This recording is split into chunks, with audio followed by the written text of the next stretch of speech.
Everyone, thank you so much for joining us today for our event Rank Higher on Google. We have Candice Brazil, who is an SEO expert, and the CEO of PC Handyman, who will be teaching us a lot of great stuff about search engine optimization and how you can get your website ranking higher, get more eyes, more traffic to your website, and turn it into a revenue generating asset. So Candice, thank you so much. I can't wait to hear what you've got to tell us. Okay, well, thanks everybody for coming and joining me. Today I'm going to be talking about two different topics. I actually created two different presentations. The first one is rank higher on Google, and the second one actually is some steps about how to optimize your Google My Business listing. So first we'll start out with ranking higher on Google. The purpose of a website mostly is to get some inbound marketing. What does that mean? That means your ideal client is finding you online and coming to you on their own for your product or service, instead of you placing an advertisement or some content trying to pull them in. So what is inbound marketing? I just gave you a little bit of overview, but let's get into it a little bit deeper. It's, like I said, the technique of drawing customers to your business's products and services. So that includes content marketing, social media marketing, search engine optimization, and branding. What I specifically do is search engine optimization, but search engine optimization actually encapsulates a lot of these. So when you are trying to rank higher, you're actually creating valuable content. You're sharing that content in order to get backlinks to your website. And you're presenting that content in a way that's consistent, which will help develop your brand. So why SEO? Google alone processes 3.5 billion searches per day. And half of those are people searching for a product or service that's offered by a local business. And I did a bunch of math. I'm not going to tell you how I got to this number, but then after I found the number, I went and I searched for the statistic online, and it turns out I was pretty close to right. But that's estimated for the population of Marion County, 2.5 searches every day for every man, woman, and child in Marion County. So that's literally hundreds of thousands of searches that are happening in our county in Florida alone for products and services offered by local businesses. It's a huge opportunity to tap into. Not only that, 97% of consumers have used the internet to find a local business in the past year. People are not using phone books, okay? We do not buy a newspaper and look in the businesses listed section. I remember doing that 30 years ago in order to find a roofing company. You go look for the ad. You don't do that anymore, right? We don't look for the half-page ads and the yellow pages anymore. We go online and we search for things online, and we find businesses that we buy from online. That's one of the reasons why the retail industry has been doing so horribly for the last decade. Places like Macy's or Kmart, Toys R Us are all going bankrupt, out of business, right? They're losing sales to the Amazons of the world and the drop shippers of the world.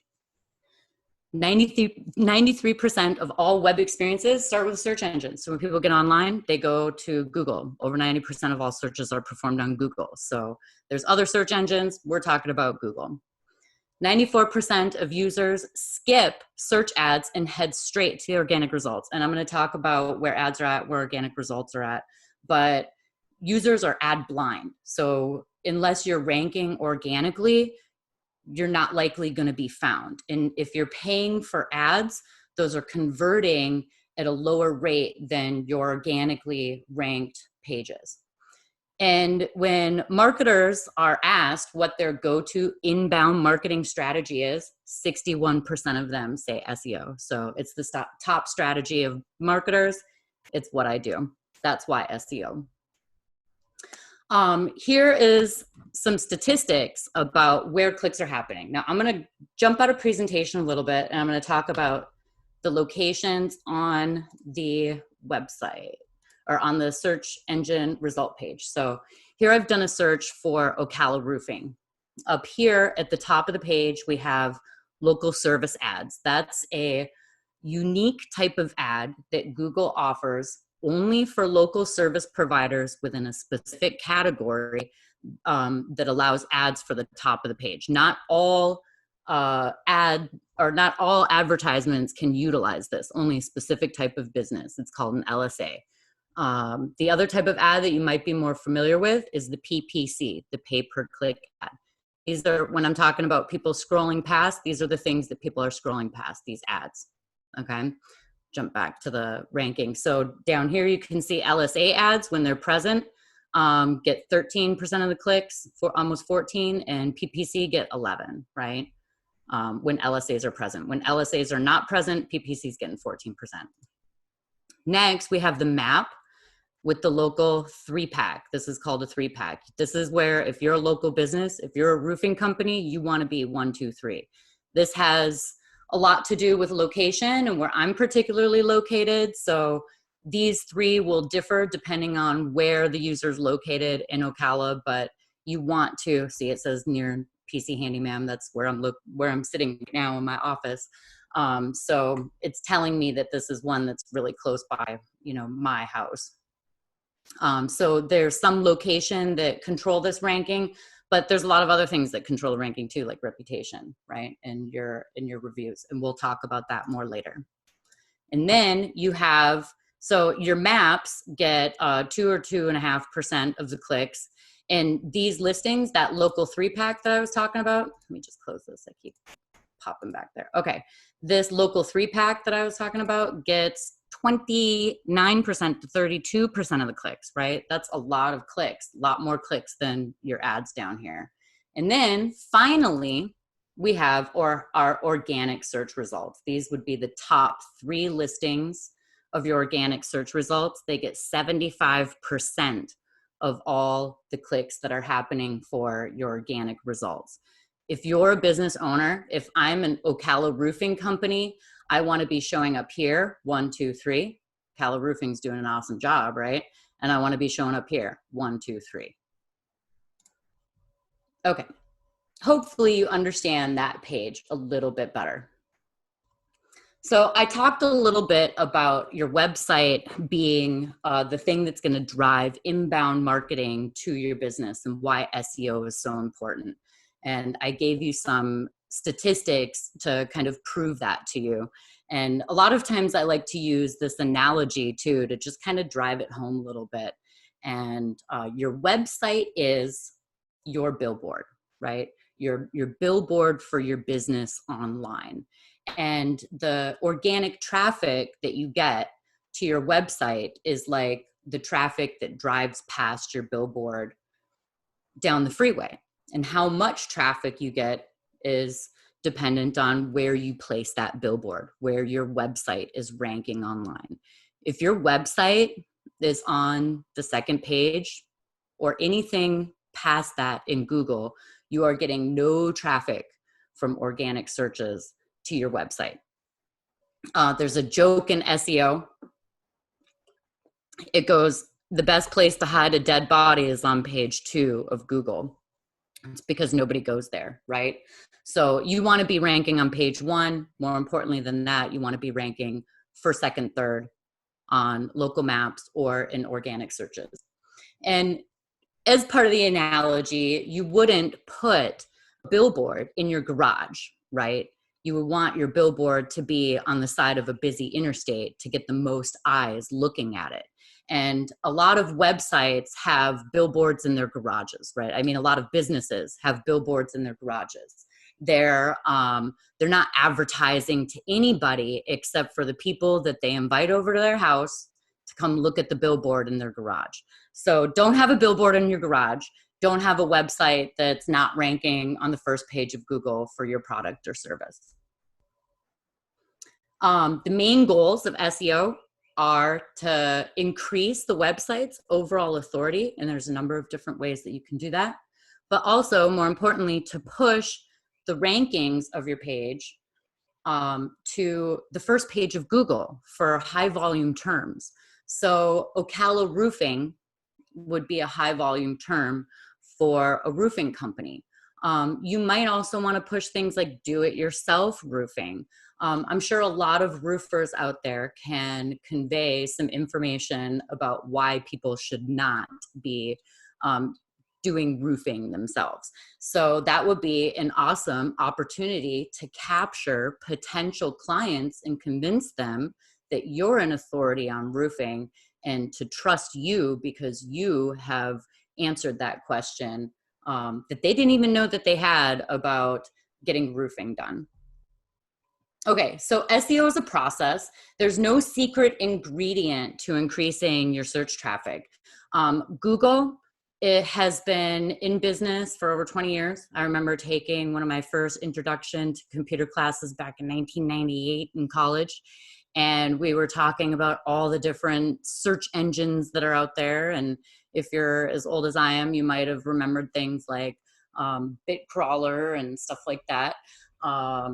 But Google came out on top, and they started out with PageRank and basically utilized backlinks and keywords in order to figure out what website was talking about, and then their algorithms expanded to over 200 different factors that go into ranking your page online. So a lot of the techniques that some marketing companies try to promote are older techniques and don't speak to all of the different elements that go into an algorithm. This here is a periodic table of SEO success factors. I took this off of a website called Search Engine Land, and I like it because it's a bunch of information all on one page. And you can get an idea of what kind of factors go into ranking online, both on-page factors and off-page factors.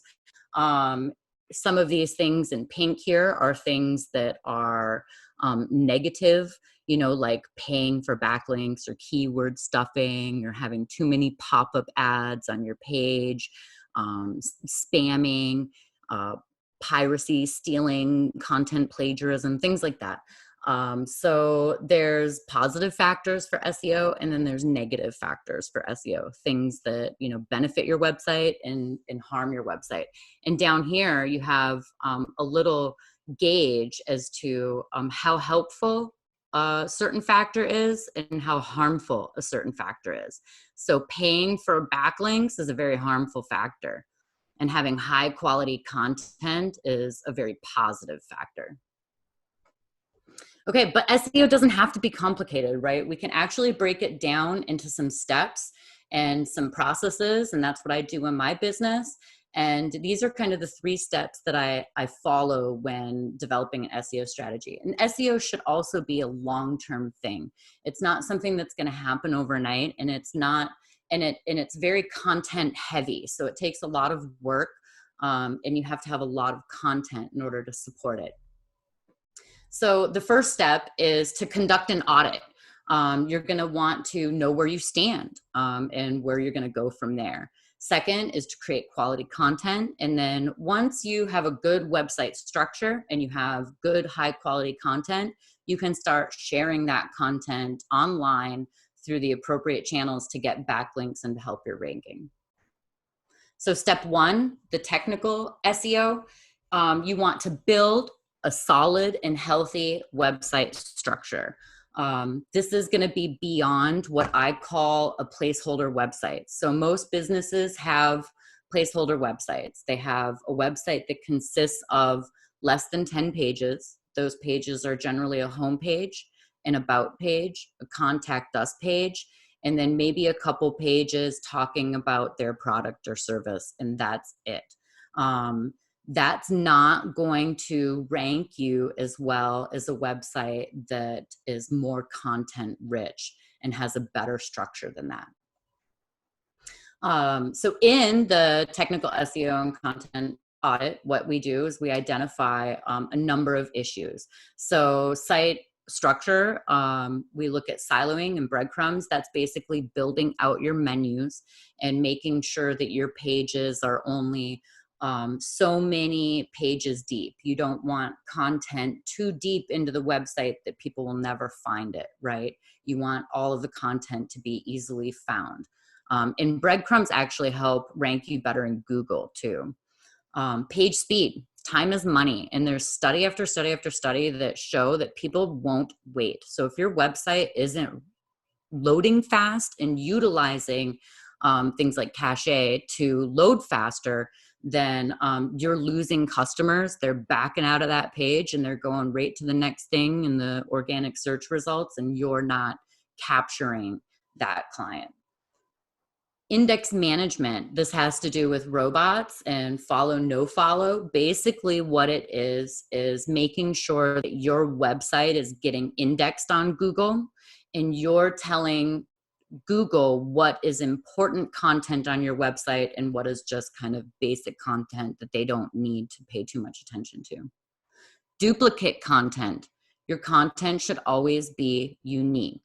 I find it all the time where web developers will do something. They know that stuff like the meta description is important. So what they do is they write up, a meta description that's keyword stuffed with services and products and locations, and they copy and paste it on every single page of the website.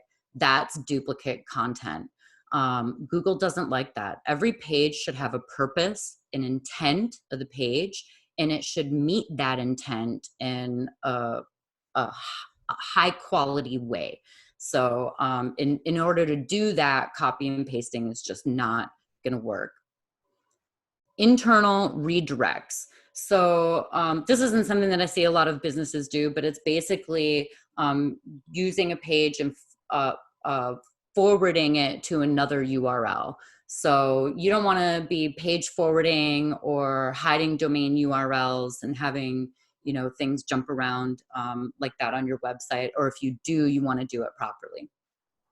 Internal linking, you want to build links internally in your website. On your homepage, you want to have a call to action that says contact us and a button that links to your contact page. You want to have a button that says learn more and links to a products and services page. That's all part of internal linking, and that's really important for ranking. Trust signals just help with conversions, right? Once the customers on your webpage, they want to see those testimonials from other people, and they want to see those trust badges. They want to see the badges from BBB. They want to see the badges. I think Ocala CEP has a badge. If you're a CEP member, Google, you can get badges from Google once your business listing gets verified. So having those badges on your website and in your website can convey trust to your clients. And you want to have a friendly user experience and design. You want it to be aesthetically pleasing, and you want it to be simple. And you want each page to have a specific intent and to deliver on that intent. So one of the things that I do a lot of times when I'm designing web pages for people, other than asking my client to point out some pages that they find appealing or that they would like to mimic in some way, I do a search for the main product or service. So going back to Ocala Roofing, I would do a search for roofing, Ocala Roofing. I'd use the keyword in it, and then I open up the top 10 web pages for that keyword. There'll likely be competitors or business listing pages. What I'm really looking for is the competitors. I want to look at each of those pages because those are pages that are ranking in the top 10 right now. What a perfect example of what you need to do to get your business ranking. Don't work harder, work smarter. Copy the people that have already made it, that are already there or where you want to be, right? Don't reinvent the wheel. So look at their pages, list the pros that they have, list the cons that they have in their design, and then now you have a nice base of where to start from to build your website, what kind of things you're going to include and implement in your page design, and what kind of things that you think might just distract your clients or work against you, you know. And on top of this, I say, you know, utilize A/B testing when your page design. Once you finally have a good page design and you're doing some paid advertisement to landing pages where you're trying to capture leads, you know, do some A/B testing and see which page design converts better. You know, that's a wonderful way to spend your money and to learn more about how customers react. Okay, step 2, content creation. You want to create relevant content that helps people. So previously, SEO methods involved keywords. Now, Google wants things that are more intent-based, right? They want, for instance, Ocala Roofing Companies. What are you looking for, right? This is what Google says to themselves. And anyways, I wanted to mention too, I say what Google wants. I've been a search quality analyst for the last over 6 years. For almost 5 of them, I've been a senior internet analyst, analyzing the top 10% of my peers and coworkers. So when I say what Google wants, I'm kind of speaking to my experience as a senior internet analyst and how Google has told us to rank websites based on a number of guidelines and conditions. I can't get into the specifics of those because of non-disclosure agreements, but I can surely talk about other things that other SEO agencies have been clued into and have ideas about and say, yes, this is definitely a direction that you need to be going in your business. So high quality content, that's what Google wants. Statistically, the first page on Google has over 2,200 keywords.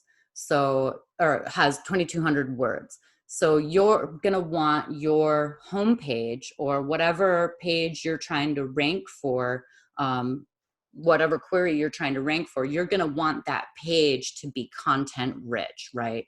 You're going to want to have a lot of compelling content. You're going to want to answer a lot of questions, provide a lot of high quality information, and give some good pictures, internal links, external links, and resources. The content creation process. So this is kind of the process that I go to when I'm creating content for clients. First thing I do is I do some SEO research.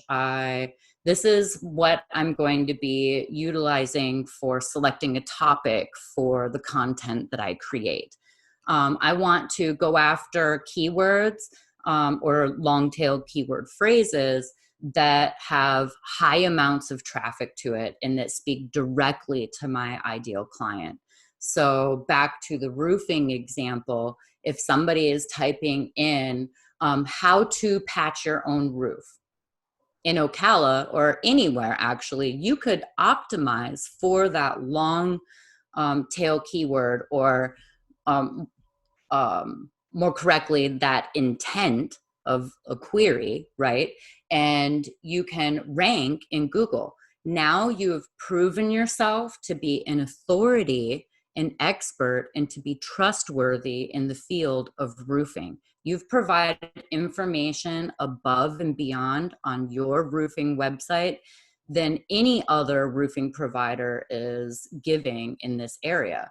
So that's valuable. It's valuable for your customer, but it's also valuable for Google, because now Google can take that information and create something that's called a snippet that always shows up. And you might have seen this. It always shows up at the top of a search engine page. So if I search for something like, when was Obama born, right? It's going to give me a special content result block that gives me a answer specifically to that question. And sometimes it might be exactly what I'm looking for, or sometimes it might be on the topic. But regardless, when you get that type of authority through Google, you will rank higher locally as well. Okay, competitor analysis. I always look at my competitors. So if I'm working with a roofing company, I'm going to type in their location, their main product or service that they want to offer, and I'm going to look at their top competitors and see what their competitors are doing. What terms are they ranking for? And I'm going to give you some tools that you can utilize when you're doing your research for keywords and for competitors. So you can kind of spy on them and type. What you'll do is you'll type in their domain name, like ocalaroofing.com, right? And these tools will spit out all the keywords that they're ranking for and all the backlinks that they have coming back to their website. It's really awesome, like spy strategy, so that you can kind of take a lot of the thought process out of what keywords you're going to optimize, make it a little bit easier for you, right? Do it smarter, not harder. Content creation. So ask yourself I've done a lot of roofing examples, but ask yourself for your own business, what kind of questions can I answer? And what insights or value can I offer, right? What insights do you have in your particular business that most people don't know about or don't understand? What kind of insights can you offer to your target market?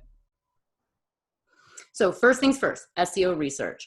Ask yourself, what niche am I in? What is my main product or service? So a roofing company, you'd be in the roofing niche. Maybe your main product or service is new roofs for commercial properties, right? That's what you want to do. New construction for commercial. That's where your bread and butter is. So nail it down to one specific thing. Focus on that first and then jump to the next product or service. Don't overcomplicate things by trying to encapsulate everything in your market all at the first time. Then think about, who are we targeting? Once you get really specific about your product and service that you're offering, you can figure this out a lot better, who you're targeting, who your ideal client is. And then look at your competitors. Again, what terms are they ranking for? Love looking at the competitors. What kind of things are your competitors promoting? Maybe they have an insight into some money or that you're not utilizing, right? Okay, how to find keywords and spy on your competitors. These are 5 different tools. Ahrefs is a very data extensive tool. It's also paid.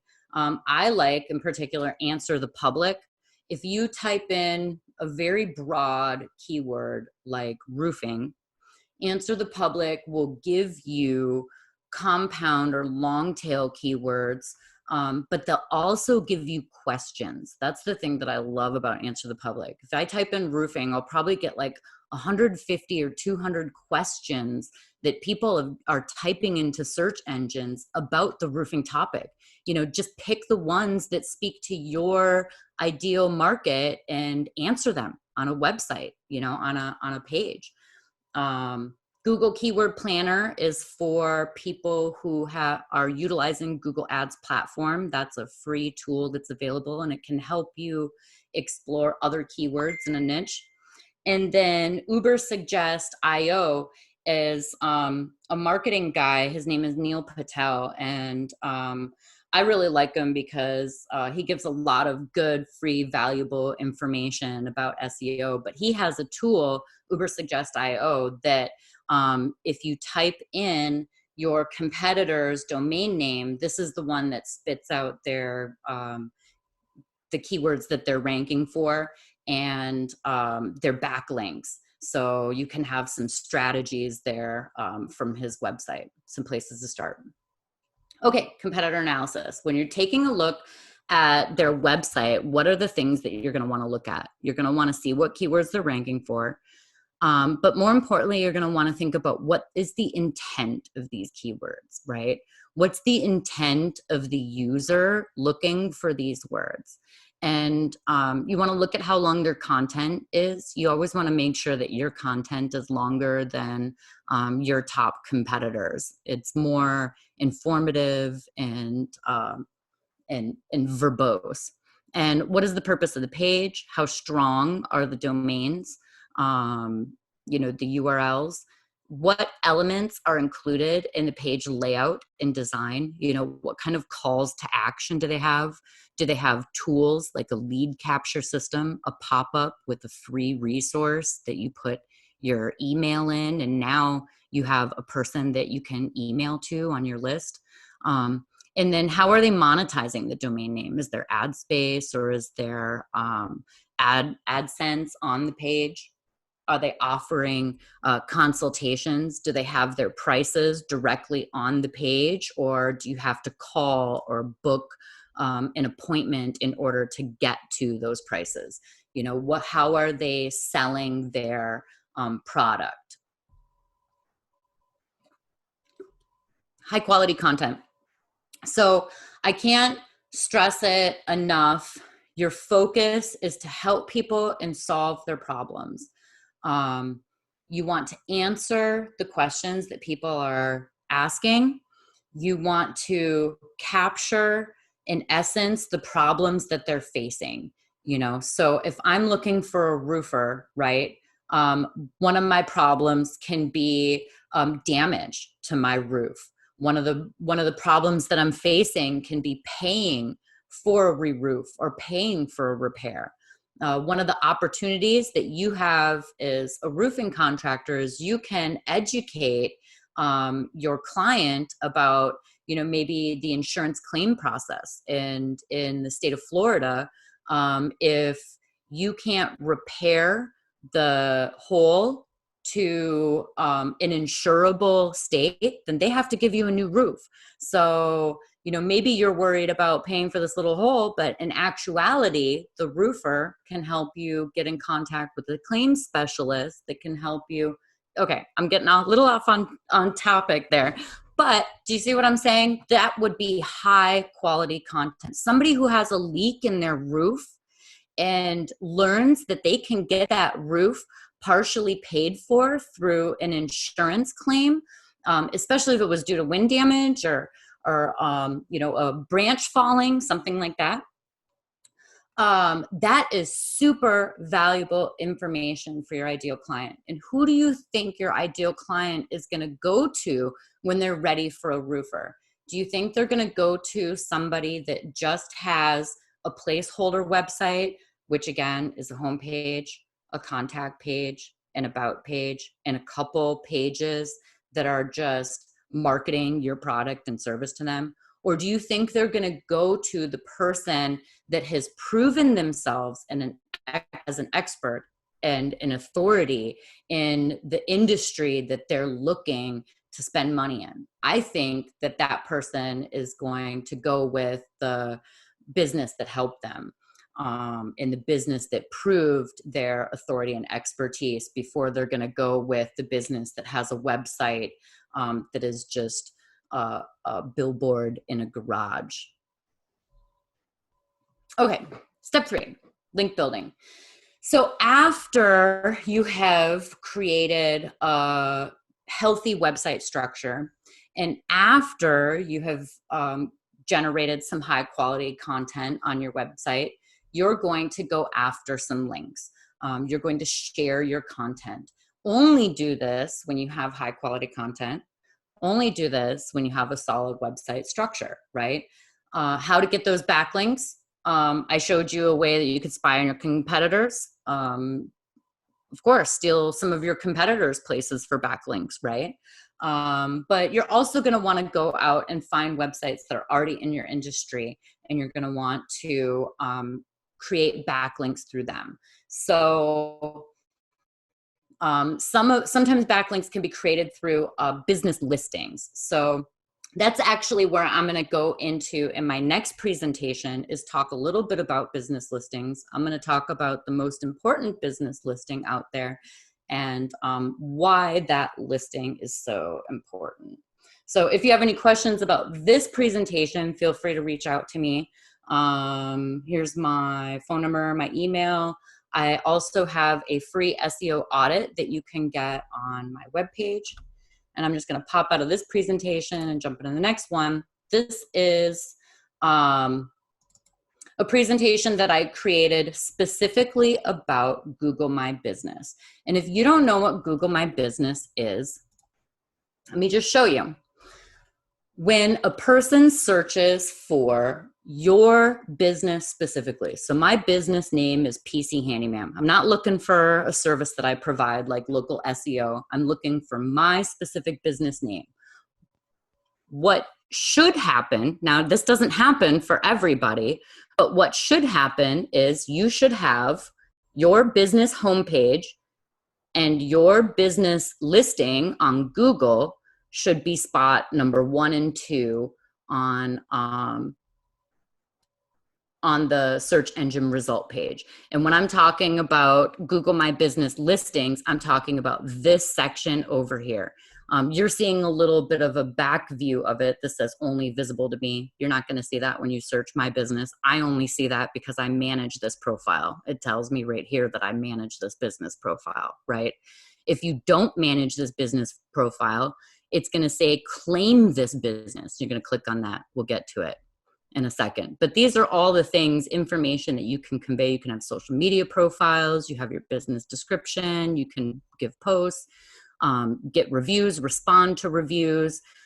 This little thing sends this listing to my phone. So let's say I need to navigate to this business. I can send it to my phone, click the navigate button, and then I'm on my way, right? So it's got a lot of useful things in here. So what I originally got when I got into PC Handyman, I was so Google gung-ho that what I really wanted was to just help people optimize this Google My Business listing. And this presentation kind of walks through my entire process of how I optimize that listing for local businesses. And I say 10 easy steps, and actually I did the presentation and it's 11 now. It's 11 steps. I'm sorry. I wanted it to be 10, but it's not. Okay. What is Google My Business? I just showed you that on the search engine result page, but what it basically is a free business listing offered by Google where you can gain access to and control the information presented on Google about your business. It's important for you to have control over this because, like I said, your Google My Business listing is either going to rank first or second in the search results when people search for your business name. So it's right there at the top of the search results. It's part of the information that users are looking at when they're trying to get information about your business. If you don't control the content that's on your Google My Business page, then Google will automatically generate it based on information that it finds through its web crawlers online. And any person can go and suggest and edit or alter the information, including your competitors. So they can really mess up your business listing. And sometimes after managing business listings for so long, I'll get every once in a while something that says on my business listing page, suggested edits, and I'll go look at the suggested edits, and it's like people are saying that I provide a product or service that I don't. They're trying to change or redirect where my website's going, alter phone numbers or business hours, just stuff you don't want anonymous people having control over about your business, right? Especially if it's ranking first and second on Google. So claiming and optimizing your Google My Business listing is going to help you rank higher in local maps for your business category. Unclaimed businesses don't rank as high. So remember in the first presentation where I talked about the local maps 3-pack, right? If you want to get into the 3-pack, you need to claim and optimize your Google My Business listing. Unless you're the only service provider in the area that provides that particular product or service, you're not going to get in the top 3-pack, right? Potential customers are going to interact with your Google My Business listing just as much as they visit your website. So there's statistics out there. It's a 50-50. People will visit your website and click on going to your website just as much as they click on and look at your Google My Business listing.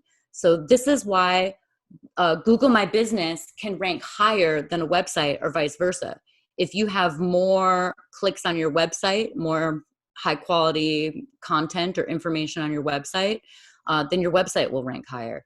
If you're really active on your Google My Business, then your Google My Business ranks higher. It's kind of 50-50, and Google weighs them both equally. They weigh your official business website and your official Google My Business listing equally, okay? Especially for local searches. So regular interaction with your Google My Business can further boost your local map rankings, but more importantly, it's a way to interact with your potential customers. It's a way to give them updates, show them offers, provide them photos and other valuable information directly on the search result page, right? They don't have to navigate to your website in order to find your phone number or your address or your business hours or the products that you offer. They can look directly on the search engine result page and see that information. So this is an overview of all the tips that I have for optimizing your Google My Business. I'm going to go over them quickly and then in more detail. So 1, claim and verify your listing. 2, ensure that your name, address, and phone number is accurate. 3, claim your Google My Business short name. 4, write the perfect business description. 5, choose the appropriate category and subcategory. 6, upload photos and videos. 7, generate, monitor, and respond to reviews. 8, use Google Posts. Utilize that feature. 9, fill out your Q&A. 10, add social media profiles. And 11, utilize industry-specific features. That was the one that I added towards the end of it. Okay, one extremely important tip before we go on. This right here is a link to the guidelines that Google has put out based on representing your business online. So there's a lot of scammers out there. Google tries to prevent people from, manipulating their system in a negative way. So only claim your Google My Business listing or create a Google My Business listing if you are a legitimate business that provides a local product or service. You don't have to have a storefront on Google. You just have to provide a service to your region, okay? So make sure that you go check out these guidelines. I actually went on there earlier today. I expanded everything out. I sent it to my printer. It was only 13 pages. So it's not a lot that you have to follow, but it is important to understand, what exactly Google allows and does not allow as far as businesses utilizing Google My Business. Okay, step 1, claim and verify your listing. Go to this website, business.google.com. You will be told to either claim or add your listing. Once you claim it, here's the step-by-step instructions, but it's really not that hard. Once you claim it, they're going to send you a postcard in the mail, and that postcard is going to have a 5-digit number. You're going to log back into this URL, business.google.com. This time you're going to log in instead of click on claim, right? And you're going to enter that 5-digit code, and now you're verified. It takes less than a week to get completely claimed and verified with Google My Business. Sometimes, depending on the industry, they want further verification. So if you have to be certified in your state, sometimes they want to know that, for instance, you are a general contractor or a licensed roofer or a regulated lock picking company. If you're not in a regulated industry, most likely Google will never reach out to you and contact you about your Google My Business listing. Okay, name, address, phone number. All of your business information should be correct. PO boxes are not acceptable. So if you're in one of those categories where you are a service provider, right, you need to use your home address, and there's actually a way that you can hide your address once you get verified and just provide a region for your service area so people won't know where you live. So don't get all nervous about giving, out your address or information. But PO boxes are not accepted. They're in some of those mailbox companies where they provide you with a fake address kind of thing. Those aren't allowed either. Now, if you have an office that's in a collaborative workspace, that's in an actual physical address, maybe with a suite number, those are allowed. So make sure that the business address that you use is an accurate address and one that's allowed by Google. The phone number should be the primary number of your business. And here's a pro tip. I get into this with people a lot. If you're an e-commerce person and you're trying to create a business listing on Google My Business, don't say 24 hours. You don't want people calling you up at 3:00 in the morning, to ask you about whatever product that you sell, unless you're a 24-hour business, unless you provide 24-hour emergency services, give some legitimate business hours. Nobody's open 24 hours for an e-commerce thing. You might think it's 24 hours, but that's not the point of the business hours, right? On Google, for Google. Okay, step 3, claim your Google My Business short name. So this is actually a URL. If you click on this URL, mine is PC/handyman. If you click on g.page, PC Handyman, it will bring you to my Google Maps page. My local business listing on Google Maps. So create a short page, make sure the short page is relevant for your business name. And, it's called a short name for a reason. Don't make it too long or keyword stuffed or anything like that. They actually limit you to 32 characters just to make sure that happens. Okay, write the perfect description. So the description should be authentic and engaging. You don't want to sell or be too promotional in it, but you do want to convey your unique selling position or your brand story. Other things that you can include are your mission statement, or give a brief history of your business, how long you've been in business, and where your business is located. So you can start out saying something like, PC Handyman is a local SEO company providing services for Marion County or Central Florida, right? We've been in business since, and then, continue in that kind of way. That's a good business description. A good business description is not a description of your product that is found on your website that has been copied and pasted into your business description text box. That's not a good business description, right? We talked about duplicate content. Don't do it. Come up with something unique. Categories and subcategories. This is another one that I think I have to be persuasive with clients about. Sometimes people try to overstuff their categories.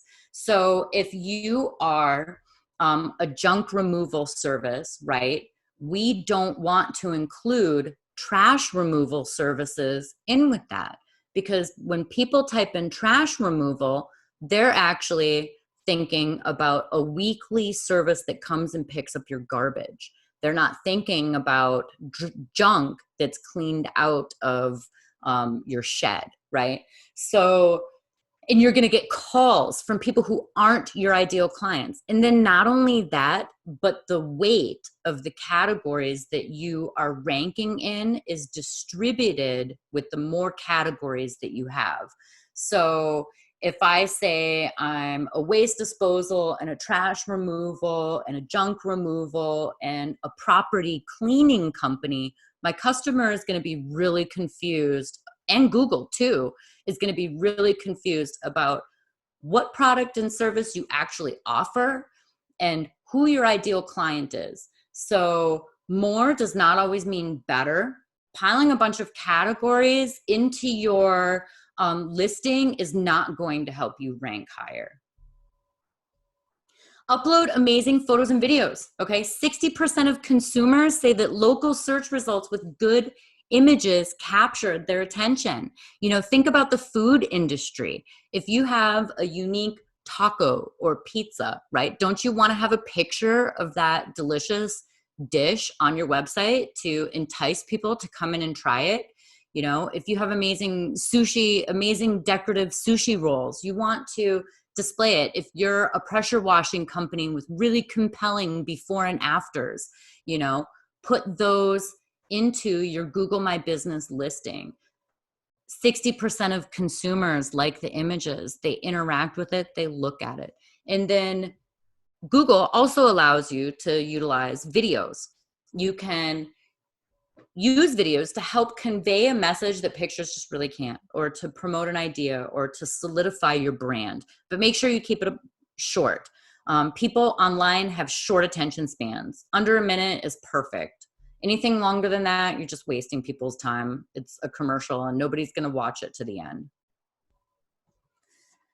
Okay, reviews and reputation management. Ask your customers for reviews. I was trying to find the statistic on this and I just couldn't find it in time, but I think it was something like over 50% of customers would rate a business 4 stars or better, and over 80% of customers will provide a business with a review if they ask for it. You got to ask for it. So a follow-up email, you know, asking about the satisfaction of the service that they purchased, and saying, you know, please give us a review if you were satisfied, is all you need to do. And there's systems that you can automate that. Okay, 82% of consumers read reviews for a local business. People are clicking on those map results, they're looking at those reviews, they're reading them. 93% of consumers ages 35 to 54, and I would say that this is a lot of people's ideal age range, because these are the people that have the money and the idea of the responsibility to spend that money or to make those decisions. So, you know, 93% of the majority of businesses' ideal market age range is reading reviews. There's some surveys here you can look at. Reviews make up 15% of the ranking factors in Google Maps. So that Google Maps 3-pack, there's a lot of different factors that get you ranked in that 3-pack. One of those factors is reviews, and it makes up 15% of the total weight of those factors and what gets you ranked. So you want reviews. Monitor and respond to reviews. Keep your reviews professional. I cannot tell you how many times that I've seen business owners just act inappropriately and respond inappropriately to clients that are reviews. And this is going to bring me down to number 3 here. But thank your customers for positive reviews. You know, don't just ignore them if they give you a positive review. Thank them. Number 1, they'll appreciate it and get them coming back to you for a second and third purchase. Number 2, Google sees it as you interacting with your customers, and they will give you bonus points, authority points, and trustworthiness points, credibility points for doing that. So ask negative reviewers to contact you, the business owner, personally, so that you can make it right. Do not argue with negative reviewers in the review itself. You can do that over the phone, in person, but I wouldn't suggest arguing. I would suggest legitimately making it right. You have the possibility of having that review removed if you just listen and implement strategies in your own business. And that brings me to point number 3. All reviews offer an insight and opportunity. So, you know, for positive reviews, congratulate your team members for a job well done. You know, incorporate those positive experiences into the work environment, and you're going to have employees performing better for you with that appreciation and recognition. Also, be grateful for any constructive criticism. Don't panic over a negative review. All businesses have negative reviews. All people have bad days, right? Constructive criticism and negative reviews is really an opportunity for you to look at your business honestly in a way that your yes men aren't going to tell you about it. Everybody else is going to be like, oh, yeah, that's a great idea. That's a perfect recipe. That tastes wonderful, right? Okay, you did a wonderful job. These are the people that are telling you how it really is straight to your face, right? Because they're mad at you. So really listen to what they have to say and implement that as a strategy to address in your business so that you can prevent that from happening in the future. Maybe one of your sales team overpromised something and underdelivered. You know, maybe you can utilize that as a learning strategy on, you know, creating some content that your sales team can utilize when they are selling, you know, so that they don't do that again, right? And then you don't have those negative reviews. So learn from it, be grateful for it, you know, don't stress it, right? Okay, utilize Google Posts. This is a great way to update your customers. Google loves it because it shows that you're interacting with them. They love promoting fresh content. They want to promote businesses that promote fresh content. What kind of things can you talk about?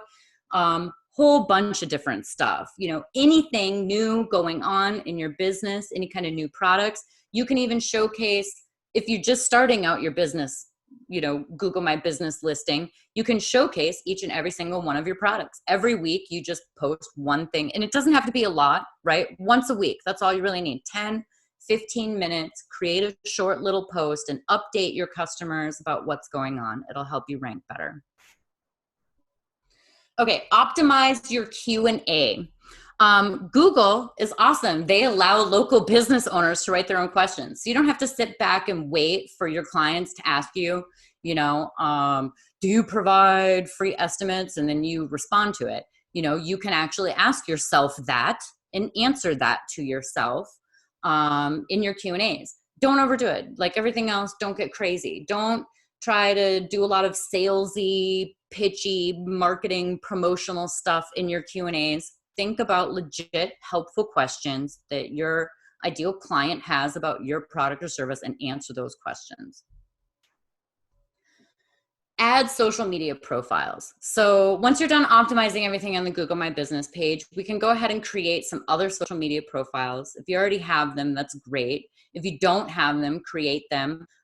Your quick tip, your Google My Business posts, you can very easily share on Facebook and on Twitter. So if you just have a Facebook and a Twitter one, and you're creating one post a week on Google My Business, you create that post and then you just share it to both platforms, and you're literally sharing it in 3 different places online. Remember I talked about backlinks and building backlinks. You shared it in 3 different places online in a matter of 10, 15 minutes, right? So by adding your social media profiles, it'll help you better utilize that interlinking and sharing capabilities, and also help you convey authority. The more places that your customers and the more places that Google can find your business online, the more they think that you're reputable, right? The more places that you're listed in, the more listings and directories that they have. If I search PC Handyman and I just scroll, you know, 2, 3, 4 pages, and I'm just found all over the place on different listings, people are gonna be like, oh, wow, you know, PC Handyman's everywhere. If all I have is just a business page, don't have my listing claim, not on Yelp, not on Yahoo Business, not on anything, you know, not on Facebook, then people are gonna not think that I'm an authority. So, and Google's gonna not think that I'm an authority. So it's really important to have a lot of different profiles and to have all of those profiles linking back to your official business page. And coming to step number 11, utilize industry-specific features. So depending on what industry you're in, you might have specific features that other people don't have. So restaurants have like menu features. Hotels have booking features, room search features. Appointment-based businesses like massage parlors or nail salons or hair salons will have appointment. And then service-based businesses have different options that are available to them. Like I said, controlling like your business location so that people can't see your home address and stuff. So just check out, you know, beyond what I've talked about, what other kind of features that they have available in your Google My Business, and make sure that you fill those out completely and optimize those too. And again, if you have any questions, feel free to reach out to me. Here's my phone number, email, and get a free SEO audit at pchandyman.com.